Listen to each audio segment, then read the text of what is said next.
nearly 30 for cocaine. But the drugs were finally banned after the public realized they were addictive or something like that. Furthermore, have you ever heard of Radithor? It sounds like a Marvel character, doesn't it? Well, it was just as dangerous as one, but maybe not for the greater good. Radithor was prescribed in the early 1920s, and it only had two ingredients: water and radium. Great idea, right? It was used as a pain medicine and to treat fatigue and impotence. Eaten by the spoonful, it actually did relieve pain, but it made the patient's body literally fall apart. One man who took the drug for a number of years had his entire jaw fall clean off.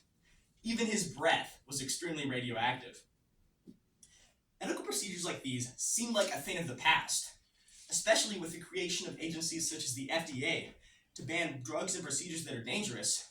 It'd seem like they wouldn't exist anymore. But there are still some surprising ones out there. First off, have you ever heard of a fecal transplant, otherwise known as poop? If a patient's stomach is infected with Clostridium difficile, then they can suffer from diarrhea, cramps, and fever. A doctor could recommend fecal transplant, in which feces is taken from the stomach of a healthy donor and inserted into the intestines of a patient in order to introduce more healthy bacteria into their gut. Another strange procedure is distraction osteogenesis, in which the outermost layer of a bone is purposefully broken, and then the two shattered bone ends are continuously pulled apart with a metal brace in order to correct bone deformities or add an inch to someone's height. Next up, did you know that cryogenic freezing doesn't have to be used only to preserve dead bodies or Austin Powers? It can also be used to help people with conditions such as fibromyalgia, a condition involving pain throughout the body and trouble sleeping. Patients step inside the chamber for 2 to 4 minutes in just their underwear.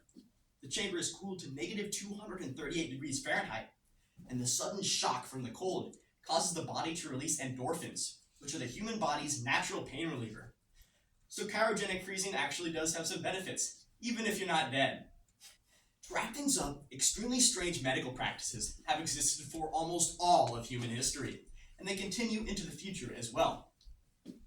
I think it is important to point out that, although I don't want a hole drilled in my skull, none of these practices were considered strange by the people that used them in their time.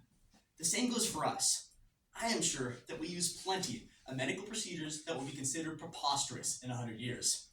I hope you learned something new, and I think it would be appropriate to finish off by saying that an apple a day really does keep the doctor away, if you aim it well enough. Thank you, and have a good day.